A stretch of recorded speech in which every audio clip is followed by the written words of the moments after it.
Joining us once again. I hope everyone is having a great weekend wherever we are. And if you're joining us, if you have any comments that are relevant to what we'll be discussing this afternoon, we'll appreciate if you write them in the comment section. And also, if you have any questions, I will definitely check them out and ask our guest this afternoon. Joining us this afternoon is Webster Tsenase, who is the global award-winning publisher and a peak performance speaker and author. Thank you for joining us, Webster. What does well-being mean to you as a publisher, author, and speaker? Thank you so much for having me. And I'll give you a simple answer. To me, it means happiness. Happiness. Are you happy? That's what well-being means to me. Are you happy? It's happiness.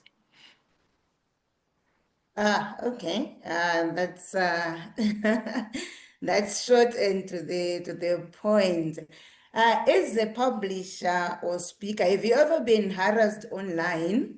And how did you respond? How did you deal with it? Yeah, no, it's happened before. And I'm not so much of a confrontational person, to be honest. So I mostly ignore. I mostly ignore them, especially if the comment, whatever, the person is saying is not rooted in anything factual and it doesn't make sense and it's just said to, piss me off, then I ignore it. But if the person is saying it from a said observation of what I said and they are showing me a different perspective, then I mostly answer. But yeah, I normally just ignore it if it's really not constructive at all and it's just there, for the sake of, you know, muddying the waters. Oh, thank you for that. Because normally sometimes there's a temptation to defend yourself and to Mhm. defend your brand or reputation. So as you're saying that you try to look at the motive of the person posting. If it's not Yeah. constructive, then you let go, and if it's constructive, then you give in your input. Yeah, because Yeah. the social media can be a good platform to for your brand. It can promote, or it can also be a platform where your brand can be destroyed. So I like Mm, that approach where you have to see through a person. mm, So that you also maybe don't miss maybe people who are your destiny helpers, or mm, yeah, who may actually help you go forward with your dream, because they're seeing whatever you're doing, and their comment is not necessarily to bring you down. mm. There's so many people to date who are who have published books, authors like Yeah. now. There's so many authors. Yeah. Probably, they will even compete with the titles of the book. And but the question is, many people are not making money Mm. out of this entrepreneur, if you want to call it that way. Yeah. What advice would you give to authors who desire to have maybe multiple sources of income from their Hmm. writing? Someone is really gifted in writing and they believe they have a message out there, but Mm. in doing that, they also want to make some money out of it. Or what would you say as a publisher? Yeah, I mean, look, it's a tough one, because publishing is such a niche industry. It's not for everyone. It's a very niche industry. And so when you become an author, and you've written this amazing book in your head, you're like, you know what, I'm gonna make, I'm gonna sell thousands of copies, I'm gonna make my million rands, I'm gonna whatever. And it hardly ever works out that way. Hardly ever works out that way. And it's very simple. You know, you don't make money from selling books. Okay. If you're an author and you're watching this, you're not going to make money from selling your books. And I don't mean that in the sense that, you'll never actually sell books. But what I'm saying is the kind of money that you're looking for, the kind of money that you're desiring, you're not going to find it from selling copies of your book until you reach a certain level as an author where your brand is really heavy and really strong. Then you can start making money from actual book sales. But in J&J, no, it doesn't work that way. So you need to think in a different way. I always tell my clients that, listen, you're not selling a book, because if you're selling a book, you're going to be sorely disappointed with the outcomes. Okay. You are selling content. That is what you're selling. You're not selling a book. A book is just a format in which you chose to package your content in. Okay. So you're selling content. When you start changing your perspective to I'm selling books to I'm selling content, then you are giving yourself much bigger room and space in order to find better ways of making money through your content, not through your book. The book thing is something else, and I'm sure we'll dive into it later on, but change your perspective. You're not necessarily going to make money from selling books, copies. You're going to make money from selling the content that is within the book. So the question is, how then do I get to a point where I can sell the content? Now you need to start, understanding a simple truth, very simple truth, which is when you're an author, when you wrote this book, you are now a brand, okay? You're a brand. And so you need to start thinking unlike an author. Don't think like an author. Yes, you're an author, but don't think like an author. And I'm sure we'll unpack that later because I don't want to say things that, might offend people, but I'm very blunt when it comes to this whole, authorship or authorpreneur, whatnot. You're a brand and you need to start thinking like a brand. And once you start thinking like a brand, you'll start making money like a brand. And I'm sure we'll get into that. So you're going to make money from selling the content of your book, not necessarily book copies. So don't think about book copies. Think about content. Oh, I like that challenge where you say don't think selling books. When you say that, so isn't this sometimes what makes people want to sell books is because, for example, if you're a self-publisher, you've Hmm. invested in printing, in the editor, in book cover, and Yeah. all that, the money that you put in.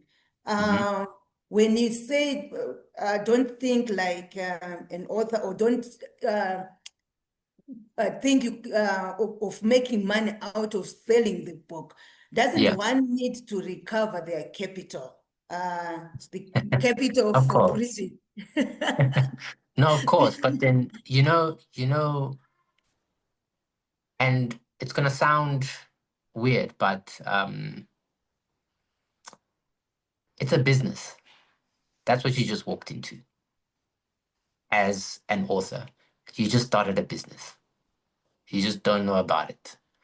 You started a business. And yes, of course, you want to make sure that you recoup whatever, capital amount that you had initially spent.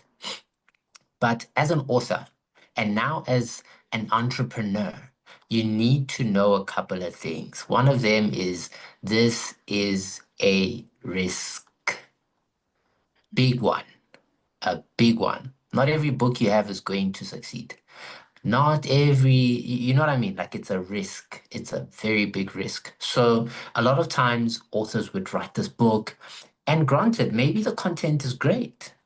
But then the cover's wrong, or this is wrong, or that is wrong, or it's wrong timing, or it's the wrong angle within the content because the majority of books and the majority of authors are just rehashing what's already there. It's very hard to find original um, it's very hard to find real authors with real thoughts, with real original thoughts. It's very hard to find them. And most of us are just rehashing what we've read and rehashing what we've heard. And you can feel that when you pick up some of these people's books, that there's nothing original here, and it's very hard to make money that way.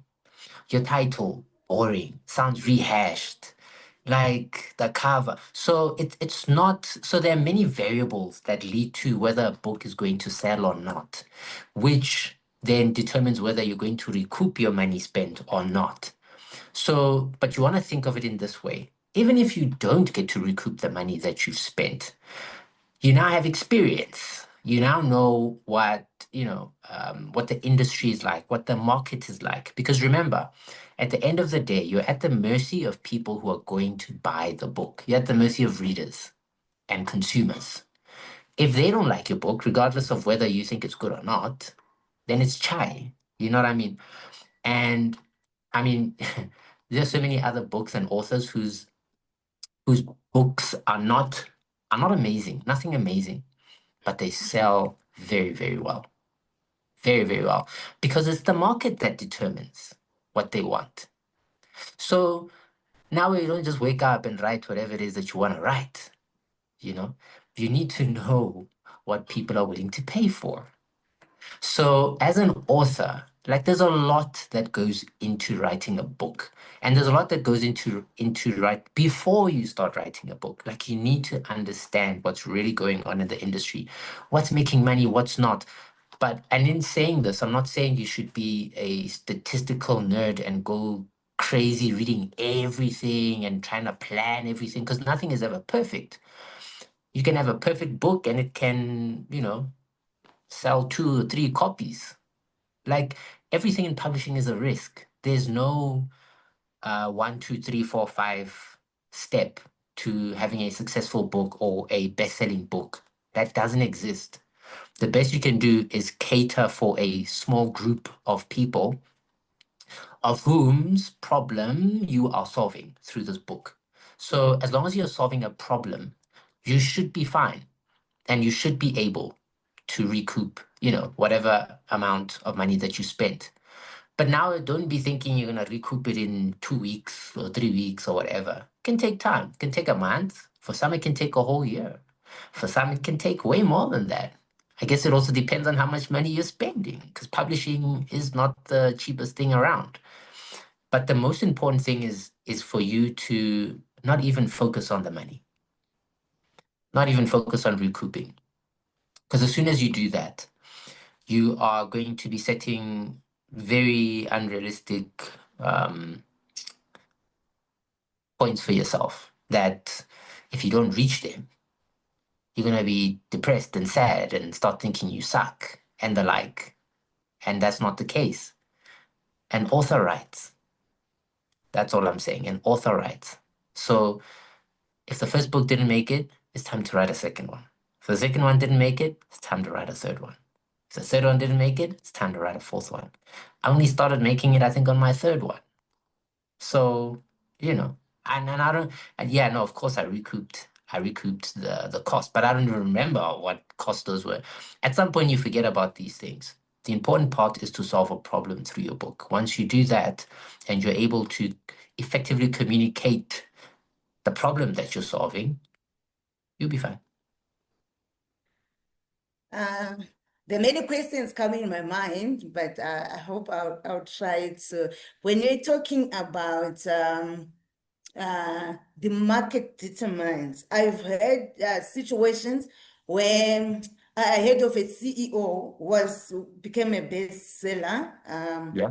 Maybe we'll discuss about the best-selling at a later stage. But what they did is they wrote a book and they just made everyone in the company buy. Yeah. Then I've also seen some pastors, they write a book Hmm. and every member, whether you want or by force or whichever way it's presented, Hmm. the members end up buying the book. Not necessarily that it's solving a problem, it's a good brand, or the writer a brand, but probably because they have an audience Hmm. already whom they I don't want to use the word take advantage of.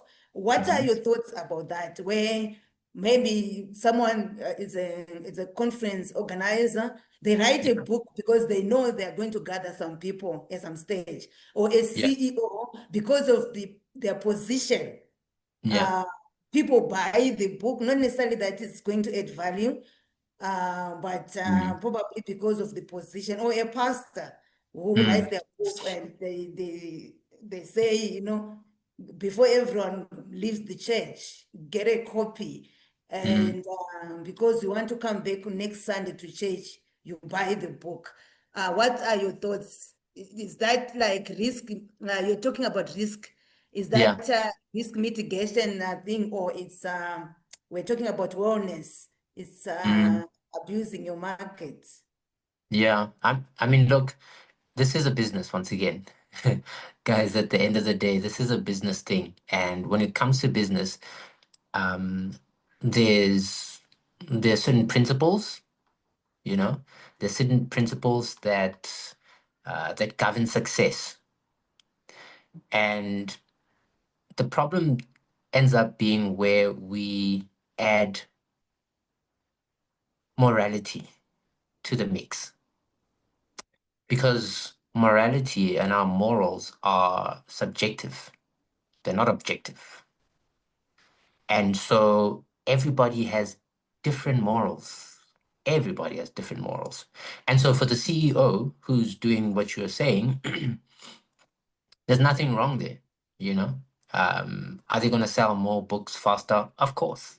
If I have a sales force of 5,000 people and I just wrote a book, and I get them to, no, well, you can't really force people to buy things, but if I strongly encourage them to get a copy of my book, and they buy them, all 5,000 of them, I've just sold 5,000 copies, 100%. That's not bad. That's very good. Um, but the problem then is, oh my gosh, but it seems like, aren't you abusing your power? But then aren't you this and then aren't you that? But then to him, there's no issue at all. Nobody held a gun to your head to buy the book. So all of these things that you're asking me are more sales strategies where, and people do this, authors do this. Authors who know what they're doing, they do that. Authors who don't know what they're doing, they don't do that. They rely on someone is going to find this book somewhere, somehow, some way. You walk into exclusive books, your book is there amongst another 1,200 books, and you're hoping someone's going to find your book. It doesn't work that way. And so, like I said, when you become an author, you're a business now, and you are in business. You need to start thinking like an entrepreneur. Don't be thinking like an author. Think like an entrepreneur. Because a lot of authors, and you get, and this is where it differs. So I used to be what I call a purist. I'm a creative and I'm a purist at heart. So I don't believe in using ChatGPT for everything. I don't believe in, you know what I mean? I believe in, as a creative, you have to come up with everything yourself. You have to write your book yourself. No ghostwriting, no nothing. You do it yourself. But that's me as a purist. And then you get other creatives who know how to use technology. They know how to use technology and other tools in order for them to create what they need to create faster, more efficiently, and to become more productive. And so you've got the purist, and then you've got the other guy. Two types of creatives that don't seem to get alike, because this one doesn't like that this one is using tools and things outside of their own creativity in order to, produce creativity. And unfortunately, we're busy fighting each other here. Why are you using this? Nah, nah, nah, nah, nah. The purist, the purist hardly ever makes money. They hardly ever make money. But when you read their books, brilliant writing, brilliant thinking, brilliant mind. But they hardly ever make money because of that. I told you I was a purist. I'm not a purist anymore. Because at the end of the day, you need to you need to ask yourself one simple question. Why are you doing this? Why are you writing this book? What is the reason? And the answer to that question is going to guide you in every single thing that you do from there onwards. You don't just write a book for the sake of writing a book. There must be a reason. And when you have that reason, and it's a very strong reason, it will inform your marketing, it will inform your distribution, your sales strategy, and everything else. So, yeah. You mentioned about being a purist. I was listening to a speaker who Mm, says she has written more than 100 books. She used to write the books by herself. Then yeah. she got busy because she's also an entrepreneur and does other businesses. And Hmm. then she realized that she found someone, a ghostwriter, who listens to her when she's presenting, and she writes and they write books from that. You've mentioned that you used to be a purist, Yeah. and you've moved. Yeah. Uh, what are you doing now, which has changed from Mm, when you believed that you would write the book? Then the second question is, I've had people who market a book before it's out. Like yeah. you get people to buy into the book so that that kind of manages your expenses.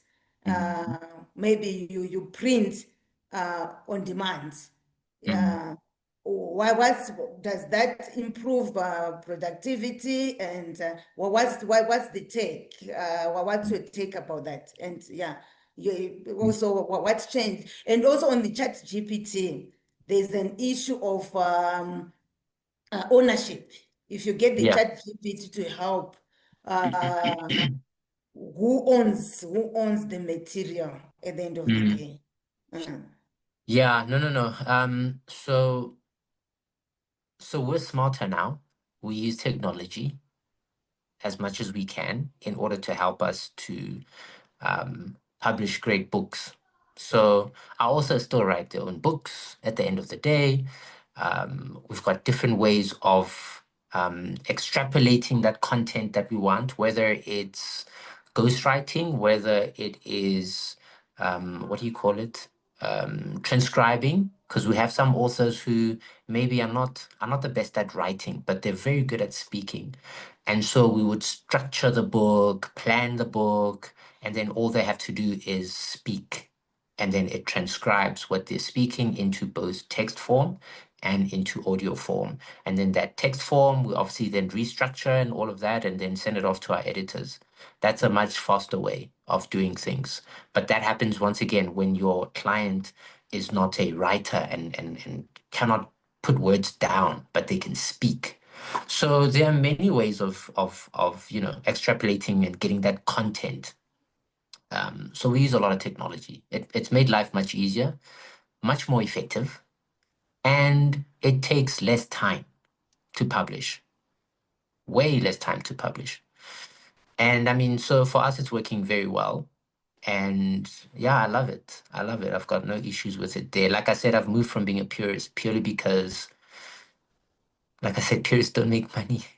Purists don't make money. Very smart, great content, but the money doesn't come in because you are so focused on having everything perfect. Purists are mostly perfectionists. You're so focused on having everything right, so focused on having the perfect cover, the perfect this. Meanwhile, there's a guy out there who has a cover that is not so great according to most of our standards, but it's selling like non's business, you know? So is it really a cover issue? Not always.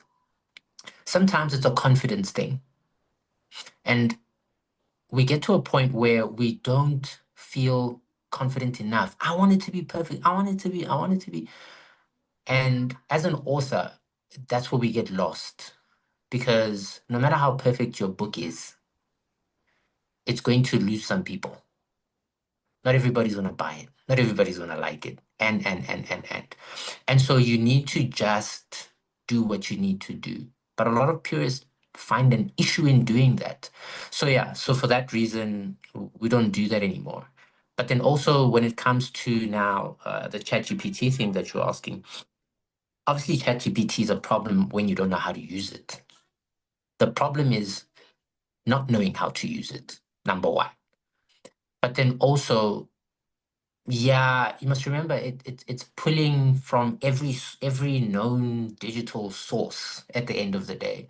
So whatever you are using it for, if you are using it to write a book, then I wouldn't advise that. I wouldn't advise that because I mean, I'm sure they're still ongoing now. The law, I think they've got some lawsuit. OpenAI is busy with bloody lawsuits and all of that going in and out with regards to IP because it's taking from even my public digital content that is on the net to answer your query or someone else's query in China or wherever in other parts of the world. So it's not a tool that you want to use to create things. I don't suggest people use ChatGPT to create. I suggest that they use ChatGPT to flesh out some ideas and the like, but never to create, because then it's taking from everyone at the end of the day and giving you something and might sound amazing and whatnot, but you don't even know where it comes from. It's just a mess. And purists once again have an issue with ChatGPT because once again it's taking from whatever content we had put out there, whether 10 years or 20 years ago, and it's not paying us because it's a copyright thing. So there are a lot of violations when it comes to that. And so it becomes a problem. So don't use it to create, just you can use it to develop things, but not create. Develop things, flesh out some ideas, risk mitigation, those kinds of things, but not ever to create things. And then I think the other question that you asked me was about the best-selling thing, I think. Um, you know, this whole best-selling thing is a headache, eh? Yo, a lot of authors, almost every author wants to be a best-selling author.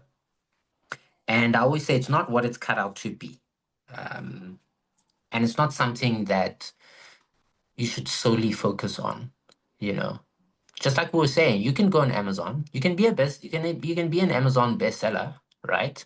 For an hour, and then it's chai because they refresh their listings every hour. So you can be a best-selling author if my book was in publishing. Um, and a lot of authors do this. I would put my book in a different category, a category that has less competition. Let's say, and some are so blind to put it in maybe a category, let's say knitting. I'd put my book in knitting, where there's hardly any books on publishing in that category. And then I get some guys of mine or whatever to buy as many copies as possible once the book has launched within an hour, within the space of an hour. So the 20, even if you sell 20, 30 books, sometimes even 10 within that hour, if it's in the right category where there's little to no competition, then you rise to your number one in that category, which makes you a best-selling author in that category for that hour. The next hour is a different story. So you get a lot of authors who do that. And now I'm an Amazon best-selling author. And I'm not saying there's anything wrong with that.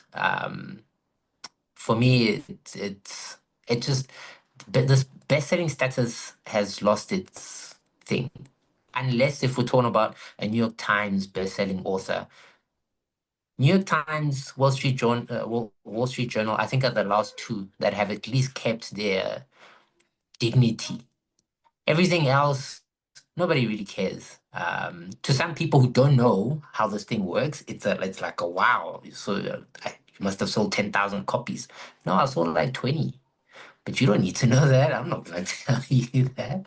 So it goes back to the moral thing once again, which is very subjective. A few years back, there was a rise mostly from USA of motivational authors, speakers, and who got to sell millions. They're talking about best-selling of their books, Yeah. maybe the likes of the Jack Canfield, Ivan, Jim Rohn, just to mention a few. What is it that they did that maybe the upcoming authors can do to have similar results like them, if they at all are going to have such results? So you've mentioned issues of branding. Is it maybe because they're good at this branding issue? You've mentioned issue of um, I'm not sure. I'm sure when they were writing the books, there wasn't ChatGPT. Uh, so probably they were more of purists. And is it because they are good at marketing? At marketing, because I've always told people who have asked me about writing books, like they want to write books and they ask me how I'm doing it. And I tell Mhm. them that writing a book is one thing. Getting the next person to buy a book is a totally different thing. So could Mhm. it be maybe the Americans? I've been exposed more to the American authors who Mhm. say they've sold these millions of books. Could it Mhm. be because they've mastered the entrepreneur thing, as you were mentioning, that they know that it's not about just writing the book, but they apply the business principles. Um, yeah, what was Yeah. the difference? Is it also maybe the economy that I've heard people saying, for example, it's easier to do coaching Mhm. uh, maybe in the US than doing coaching in Africa. Mhm. It's kind of like Mm. people want help uh, more. You can be gifted in Yeah. solving people's problems, but people kind of expect the help. Yeah. Not necessarily. I'm still to hear maybe the coaches here in Africa, maybe in my circle, it may be not that big, who Yeah. say they're making six-figure Mhm. from just coaching because Mm. maybe the author and they've diverted to coaching so that they Mhm. have more sources of income. What differentiated Mm. the authors in the US, those who came? There was a time when many of them came to Africa, Yeah. even to South Africa, to do their presentation. We can talk about the Robert Kiyosaki's. I'm sure he's still coming. They would Yeah. come, they do their presentations, and that kind of gave hope to people that if you also write your finance book, it's going to go viral. But yeah, from what you were saying, not many Mm. authors have made it. So what differentiated them? Yeah. So I always try to be honest with authors. I always try to be honest and very blunt as possible, because the world doesn't care about your feelings as an author. They really don't. So there are a lot of things that as authors we need to understand. First of all, you need to know your customer. You need to know your customer. It's a very important thing. You need to know your customer. And that informs the book, what the book is about, and the like. Once again, you don't just write a book. Sure, you've got some authors who, just writing a book for the sake of writing a book and maybe it becomes successful. But if you want to make money, because now a lot of these questions, it all relates back to money at the end of the day. And as an author, most authors are very focused, heavily focused on making money. And the ones that are heavily focused on making money end up not making money, because that's just the way life is. There's this duality of life where the faster you run after the money, the faster it runs away from you. And then the other side being, the more value you give, the more money will come to you. So as an author, if all that you have on your mind is dollar signs, You'll never see those dollar signs. What has to be in your mind, once again, we're going backwards to say, why did you write this book? What is the purpose of this book? That one question and the answer to that question is going to solve nearly every sales issue, because it will show you that you're not aligned. What you say, what you do, what the book is about is three different things. It's like building the Tower of Babel, you know?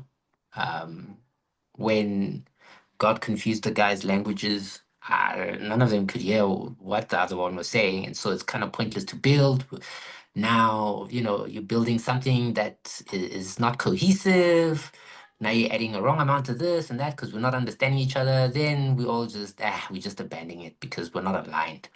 Alignment is going to save authors a great deal of heartache and a great deal of financial loss. It's alignment, an alignment thing. So back to then your question about the Jack Canfields and the like. You must remember that a lot of these guys are experts.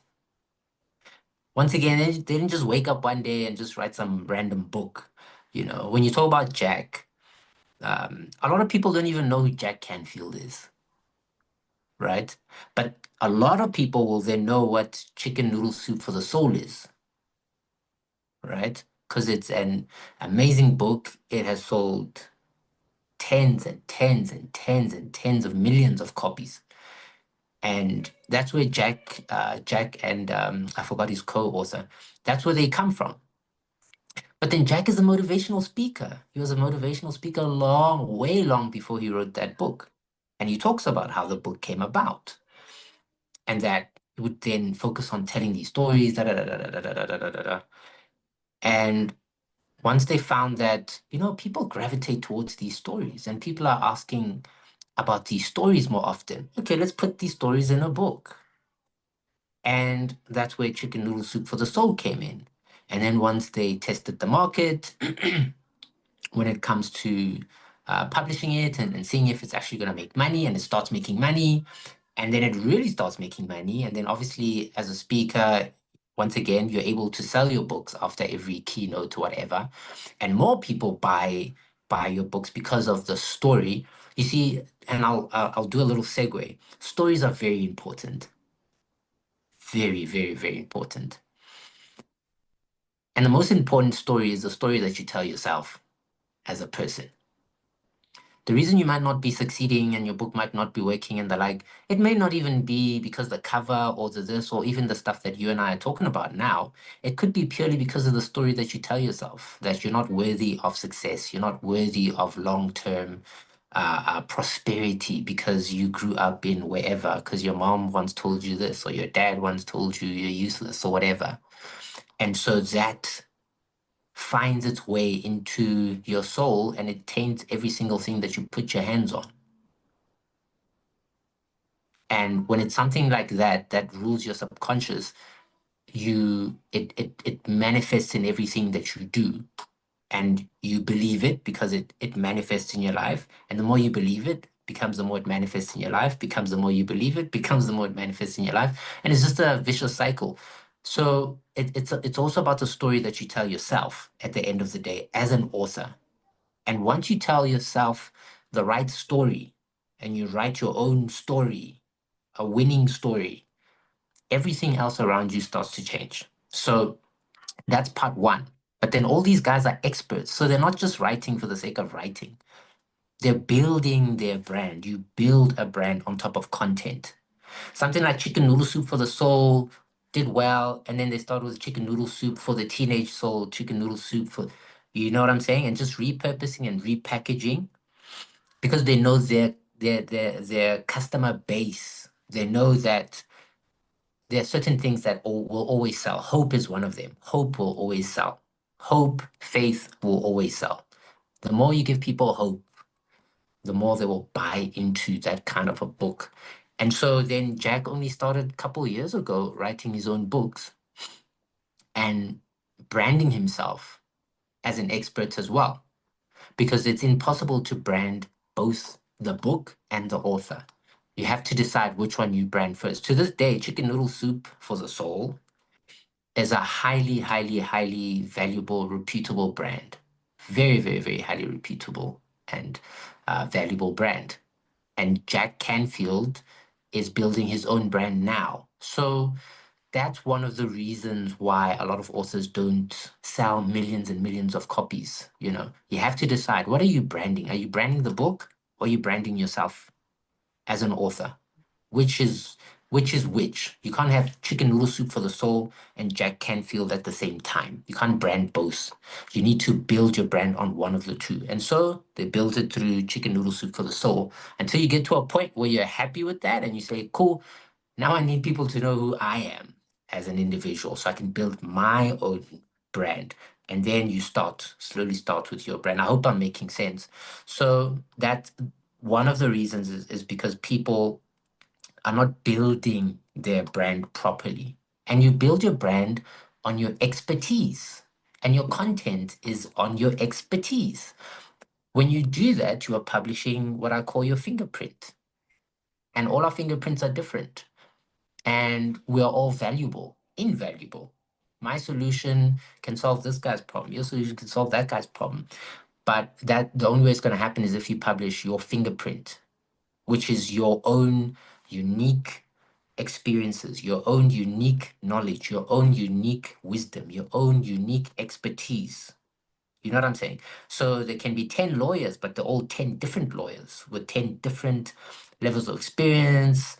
They might have, studied the same thing and the like, but it's 10 different perspectives and the like. So you have to be true to yourself. And from that point of view, write from that point of view. Don't write from a statistical research, da da da da, because anyone can do that. Anyone can do that. Anyone can write a finance book if it's really just about, the statistics of this and this and that and that and that and this. But it takes a person who is rooted in themselves and yes, maybe is some kind of a certified financial planner or a finance person, and they know that they have that knowledge and they're able to then interpret it in a different way, in their way, and then sell it to you in such a way. And you read the book and you're like, wow, I never thought about it like that. That's something fresh, that's something new. And it's easy for them to sell books. Like Mlamuli Mbambo is one of them. He's got a finance book. He's an actual national bestseller. He sold way over 10,000 copies. He's made over 1 million. Like he's doing very, very well. Very, very, very well. And so it's possible, but you need to know what you're doing. With the creatives, whether it's authors, I've also heard of people like in the film and industry, or even musicians. You find this story is like similar to across. There's some actors who, they end up begging. We've had some who end up like in a desperate situation because they didn't make money. How Yeah. do we reconcile the gift? You've got a gift, you've got the burden. But how do we manage that? Let's say if that's all you're really good at, you've got the gift, that's all you can do, that you don't end up being desperate. You don't end up frustrated because when you've got the gift and it's not paying off, Yeah. it can really discourage you. You were talking about what you tell yourself. Yeah. There are people who are talented out there Yeah. whose gift did not give back. Yeah. And some were not so talented and they made Yeah. it. How do we reconcile that? Very simple. Very, very, very simple. And it's a story I don't like, but it will be perfect. I believe that, and and I'm adding myself to this story, to this list as well, because I'm getting better at it by the day. But people who are gifted are lazy. That's that. They're just lazy. Lazy, fearful, lazy and scared. And so you'd remember Jesus was making a point and he said, there was a master who was about to leave town, was going to go away for a while. And so he gave some money to three of his servants. To one he gave one, the other one he gave two, and the other one he gave five. And he said, Sharp, do business, I'll be back. And I'm expecting multiplication. I'm expecting actual returns when I come back. When he came back, the one whom he gave one actually hid the one and was giving an excuse when it was time to give a report. And he said, Hey, man, I know you're a very scary guy and whatnot. So I just put it away and here it is back again. So I didn't lose anything. I'm just giving it back. And then the master was really pissed off about that guy, you know? And he even called him wicked. And I mean, he did nothing. He didn't lose the money. He just kept it. But the guy who had two got another two. The guy who had five made another five, and he was happy with those ones. And he was like, "Great, good job. You've done very well." And so the moral of the story there is you need to, yes, you're gifted, yes, you're talented, whatever. If you don't do the work, you're not going to get to where you want to be. And a lot of talented people, especially ones where they just it's like they're just flowing, things just it's so easy for them to do this. A lot of them don't go very far because they're lazy, because it is so easy for them. It's like when you'd find certain speakers who you'd sit down and you'd listen to them. And for me personally, I just always can tell here and there where there's a speaker who has developed themselves as a speaker, and there's a speaker who's just a natural speaker. And there's a big difference between those two. Big, big, big difference. But believe it or not, the one who's a natural most times doesn't make as much money as the one who developed himself. The guy who developed himself, the girl who developed themselves, may not even have the kind of, that sophisticated tone and whatnot. The English may not be sounding the way you want it to sound. But they make money. Why? Because they took the time to develop themselves. They work hard. They work very hard. They practice. They do all of that. And some of us, where it's natural, you know, prepare for what? This is my thing. I know what I'm doing. And you end up not, not, not being impactful because it comes easy to you. And then you complain, there's no business, there's no this, there's no that. Yeah, but you're not working. You're not working on your gift. You're not developing that gift. You know, and it's a very frustrating thing because I see a lot of people who are gifted, but they don't get very far because they've gotten to the point where they too they know that this is just it comes easy to them. And so they expect to make money and the like because it comes easy to them. They expect life to be easier and people to call them and book them because it comes easier to them. But people are booking the other guy, the other girl, the one who maybe doesn't sound as well as you, doesn't look as nice as you, is not as intelligent as you. Why? Because those people have proven themselves to be reliable. Um, they've proven themselves to be hardworking at the end of the day. They're willing and able to do the actual thing. So for me, when you ask me that question, it's because we're lazy and we need to stop being lazy. Just because I'm good in one, two, three, four doesn't mean that now, I mean, even take publishing as an example, doesn't mean that everybody's going to run to me for publishing and whatnot. I still need to prove myself in that arena every single day. I mean, my last book was, I don't remember how many years ago, because we got so busy with publishing other people's books. Now my new book is coming out in the next couple months, which is on publishing a more revised version of the book that catapulted my career. Why? Because you start to realize that no, man, yeah, cool, God gave you some stuff and you look cool and you think you're the man or the woman, but nobody cares about any of that. People care that you're able to show up and do the job. That's what they care about. And they care that about the fact that you are growing. It's very hard to grow when you're talented, when you have a gift, because you almost don't see the need to do that because this comes easy to you.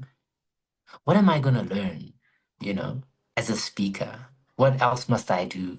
But then you don't realize that there are many things that have to be developed. Just because you're given this gift or this talent doesn't mean now it's in its final form. You need to develop it. You need to know when to talk and when not to talk. You need to know when to pause. You need to, tone and all these other things. And as a natural, you just don't see the need in doing any of that. You just wanna speak and get paid for speaking. But then there's someone out there who's studying all of this. They're studying all of this. They're studying how many steps they take. They're studying how to, add comedy into a little bit of humor into their thing. Like they're really taking the time out and reading and listening to other people's speeches so that they can perfect what they do. You've got the other guy there, super talented, is not doing any of that because they're relying on their talent because they're lazy. They believe they're entitled. They believe everything must just because, because they're talented. So for me, that's the biggest thing. We're lazy, guys.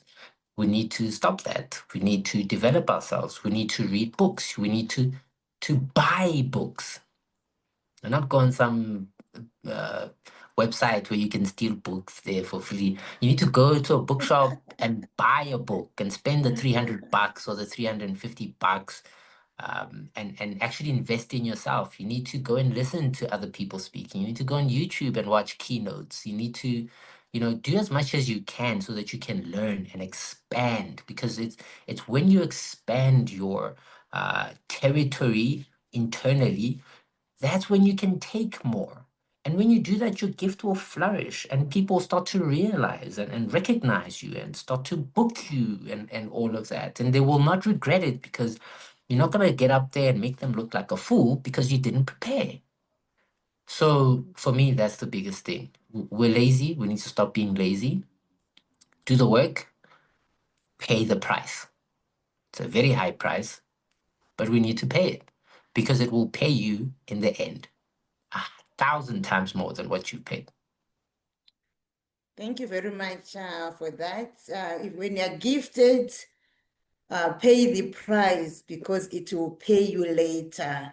What are the requirements that you need if people are going to publish with you? You say I understand you've published like 100 books for other authors. Yeah, yeah, yeah. And publishers as well. Yeah, we publish for publishers as well. It's a very interesting game. But for me, we've started publishing a lot more, professionals. So we've had coaching professionals who want to publish a book in the hopes that the book is going to help cement them as an expert in their field because that's what a book is supposed to do, right? You've got two types of books. You've got the one that's purely for entertainment, absolute hogwash or whatever is just there for entertainment to make you laugh or cry or whatever. And then you have the book that is there to cement you and position you as an expert. So you need to know which one you're falling in. So for us, we publish a lot more of the experts, the finance guy we publish, the relationship coach, the entrepreneur, the CEO, the CFO, we publish a lot of those. So when it comes to that, you just need to, have write a book that is based on your expertise, basically. So that's where we then would be interested in publishing such, because we that's what we basically focus on more. We still do entertainment. We've got a bunch of memoirs, fiction and the like.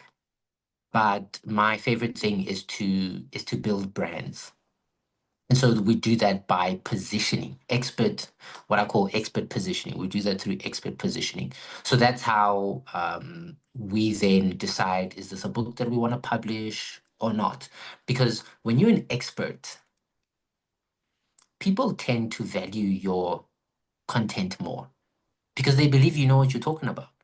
So when I'm being interviewed or when I'm whatever, and it's something to do with publishing, people know that I know quite a bit in publishing, and so I'm able to assist them with anything publishing related. And so when I publish a book, guess who's gonna buy that book? People who have whatever inkling to publish their books or want to know how they can become experts, da da da da da da. And so that is why we publish books at the end of the day. And that's where the success comes from. It doesn't come from, in most cases, once again, in most cases, it doesn't come from I am a publisher and then I decided to write a book on knitting and then the book became a best-selling author, a best-selling book. It doesn't always happen. There are certain outliers where, and exceptions, but they're not the rule. Most times, I'll give you a simple example. I think this is my favorite example. When something goes wrong in your house and your sink is broken, the plumbing is not, something is off and there's water everywhere, now you need to find a plumber. And now, unless if someone gives you a personal recommendation to say, hey, I think you should use John. John is a great plumber. And now you have to search for a plumber, and then you do the good old thing that almost everyone does. You go to Google, you search for a plumber in your area and stuff like that. But if you were to see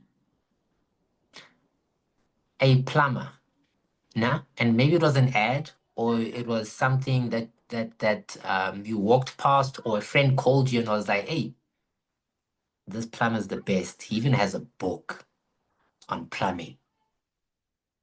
You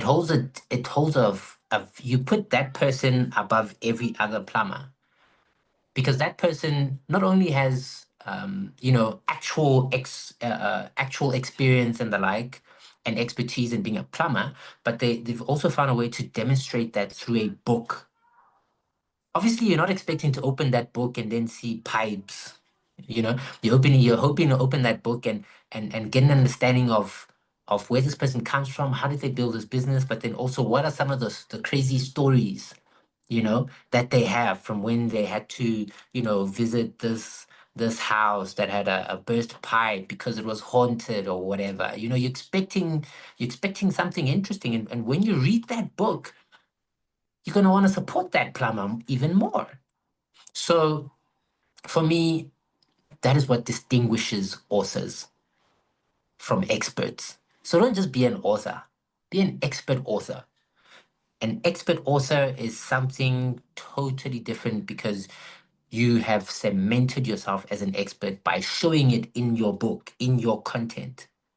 And yeah, sure, when you do that, it's easier to sell more book copies.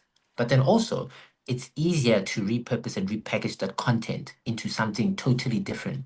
It's easier to create an animated series from that content. It's easier to have a song from that content, to do some kind of a film from that content. It's easier to then go and do master classes based on that content. And it never ends. And then that's how you build and create multiple streams of income as an expert author. Because just Tinjay as an author, it's very hard to create different income streams. But when you're an expert author, like with me, I know publishing, I'd like to say like the back of my hand. So I'm able to talk about it in a book. I'm able to talk about it in an interview. I'm able to create a course around it, which we have, where we train publishers, right? New publishers, so that they can actually publish books properly according to the global guidelines and not local guidelines. And so we train publishers, we train authors. We do that every year, and we're heavily sponsored by people like Take a Lot. Thank you, Take a Lot. And, like, it's easier for me to do all of that because publishing is my expertise. I understand that. I know that. And so I have various different income streams because I'm playing in my backyard. So as an author, on your road to becoming an expert author, focus on your backyard. Don't now go and start do a whole new different thing and leave your backyard behind. You know your own backyard. It's your backyard. You know what problems you have solutions to. Publish those. Why? I don't understand why we always have to try and do something new and whatever when we have our own lived experience. I'll give you an example, and maybe someone will publish it. I hope so. Where I went through like a terrible hijacking armed robbery situation where we were followed and all of that. So I know how to, and that messed me up mentally for a while because we were followed from the airport. I did not visit an airport for like 3 years. I didn't go anywhere near an airport for that 3 years because, PTSD and whatever. Until there was a moment in my life where I just made a decision. I'm just not going to let this stop me because I know I'm supposed to be traveling and encouraging people and speaking, whatever. How am I going to go to the airport when I'm afraid that people are going to follow me and kill me? Like that guy almost killed me there. And so I found a way to get over that. And there was a process that I had to, endure, and there were certain tools and things that I had to do. Now I have that information. It's in my head. I've gotten over that experience. I've healed. And I can talk to a bunch of people who've maybe been through the same thing. But if I don't say anything about my experience, there could be other people who've gone through the same thing and they're still sitting at home. They're afraid to go to an airport, or they're afraid to go to school because that's where it happened. They're afraid to go to their friend's house because that's where it happened, or whatever, that kind of trauma. If I don't publish a book about it or make a talk about it, those people will stay there and they'll have to get over it themselves. Why am I not saying anything about it? Because I got over it. Why am I not sharing any tips? Why am I not putting together some kind of a resource to say, this is how you get over violent trauma that was caused by, armed robberies and stuff like that. This is how I did it, and I hope it can help you too. That's where the problem lies. We're so focused on doing something new and following trends and whatever, and not focusing on the experience that we have, where we got over crazy, crazy, crazy things. And there are people going through those things as we speak right now, and they can't even go to sleep. They can't even sleep. But I got over it, and I'm not saying anything because I'm better now. So as an author, you need to learn, and you need to understand that you are pouring yourself out and people are buying into you. The content is you. They're buying into you. So for that reason, that's why I'm saying everything starts with, who am I? And writing from a point of, this is who I am. This is what I've gone through. This is what I understand. This is what I believe. And I'm writing from that point of view. And when you do it that way, you are able to reach a whole bunch of people, and you're more relatable because it's your life. No one's going to debate you about your own life. It's your own life. You're an expert in your own life as well. In case for some of you who maybe are like, I'm not an expert in anything, I didn't go to school, whatever. No, but you're an expert in your own life. You've gone through your life up to this point. How did you get over 1, 2, 3, 4? Why don't you write a book about that? So I hope I answers your question, but it's that's where we need to then start from as authors, right from that point of view. When you do that, it becomes so much easier to sell books and to do all these other things, because then when book sales dry up, because they always do, unless if you're a very big name. But when, and even for John Maxwell and all of them, books dry up, book sales dry up, guys. And then the publishers have to republish that book in a different format, in like a pocket size thing, so that they can spur up sales, and then a different format and a different format. But then when that happens, then you're like, okay, then I'll just repurpose and repackage that same content into something else. You're never gonna lose. So sure, maybe you're not gonna sell a million copies. You don't have to sell a million copies in order to make $1 million or R1 million. There are many ways of doing that. Many, many, many ways. Thank you very much. I'm glad that you've overcome the trauma from the hijacking. Um, I've realized you have some books in some of your books in like exclusive bookshops? Do you have like special requirements, or because maybe of your relationship with exclusive books, the books that you publish can be sold in exclusive books? Also, you've spoken about your books. Maybe you can talk about your other books as well and where people can find them. And also, if people want a speaker, you've been sharing that you're a speaker. Where can people find you or book you, and what maybe what you speak on? And yeah, I mean, maybe you can give us your closing remarks. We really appreciate you coming on this platform and for valuable insights. Myself being an author, I'm quite challenged, and I'm sure the next time we meet, I'll be telling you that maybe I've moved from being a purist and I'm making some money. Yes, yes, yes, 100%. Um, so when it comes to, the book distribution thing, whether it's exclusive books or whatnot, we do distribute books through exclusive books, and our selection, or rather our criteria, once again, is this person who's writing this book. Is it something that they're an expert in? Is this something that they're an expert in? We've stopped just distributing books for entertainment purposes, and we focused more once again on expert authors. Because when you're dealing with an expert author, it's a problem that never changes. You know what I mean? Uh, if it's a finance guy, as an example, there's there'll always be people who don't know how to manage their finances, always, and so they need to learn how to manage their finances. It's an eternal problem. And so when you have a book like that, you know that it's always going to solve a problem at the end of the day. And so we tend to focus more on problem solving books through expert authors at the end of the day. And so the easiest way to do that is you can pop us mail. You can go on like our website, twpublishers.co.za, send an email through the website, or even talk to us on WhatsApp. The WhatsApp line is on the website as well. And just inquire about that at the end of the day, because once again, we don't distribute every book that is sent our way. It has to be aligned with, the stuff that we're talking about.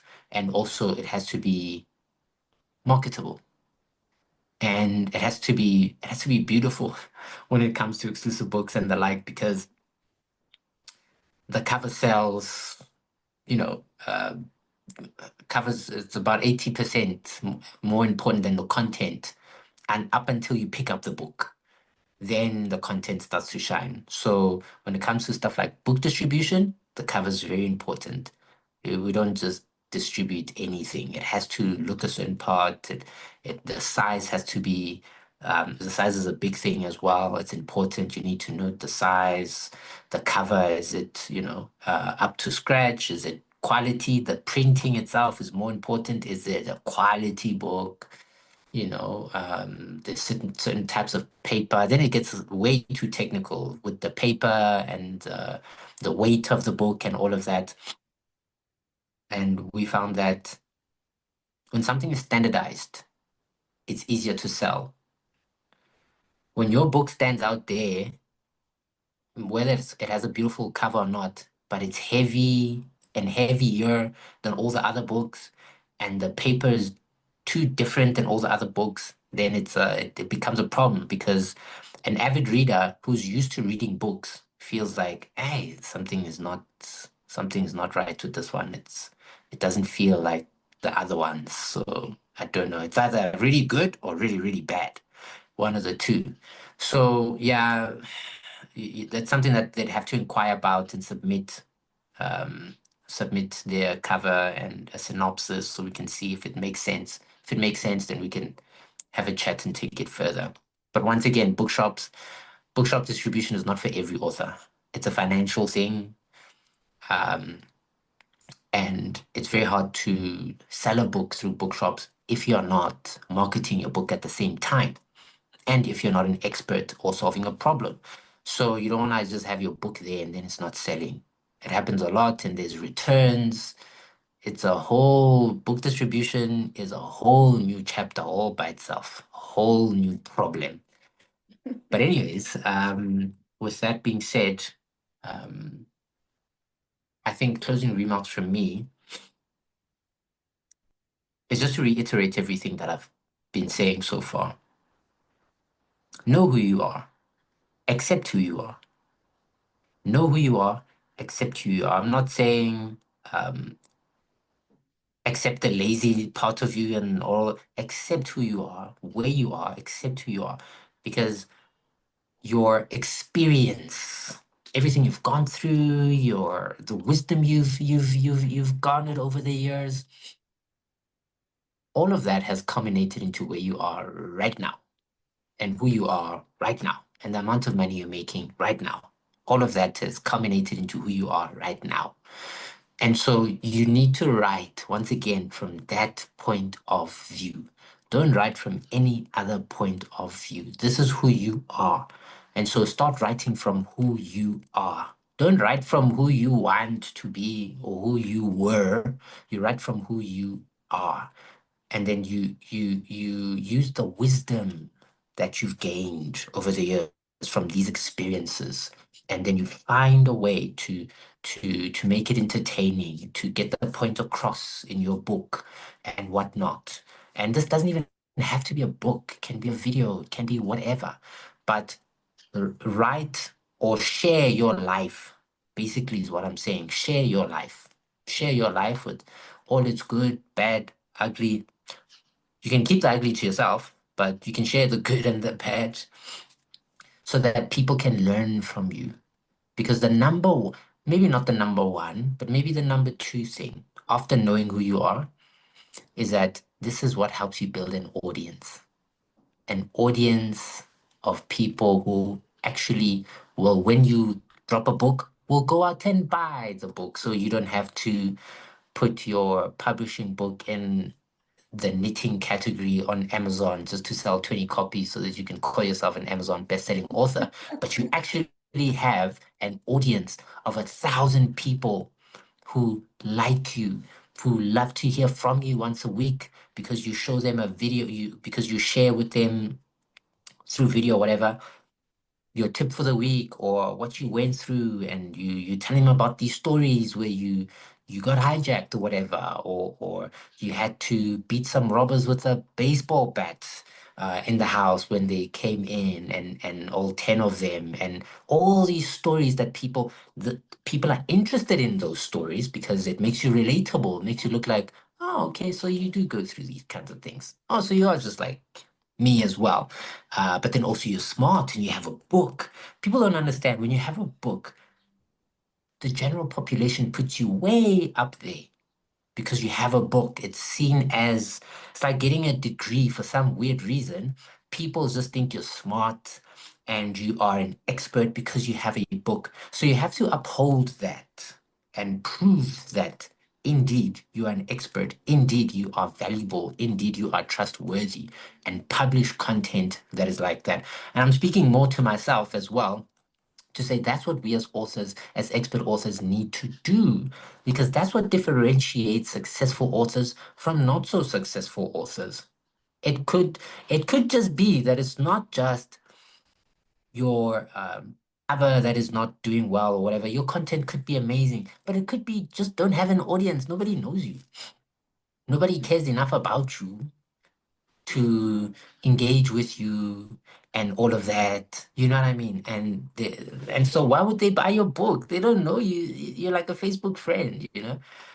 We don't know you. You're just posting a couple of updates, and you don't ask questions. You don't give us time to engage. You don't DM me and all of that. And it's about building a relationship at the end of the day. And when you do that, you build an audience. When you have that audience, those are the people, 1,000 of them, even if 100 of them buy a copy of your book, that's a big deal. Like, it's a very, very, very big deal. You may not be a best-selling author from selling 1,000 copies, but you sold 1,000 copies.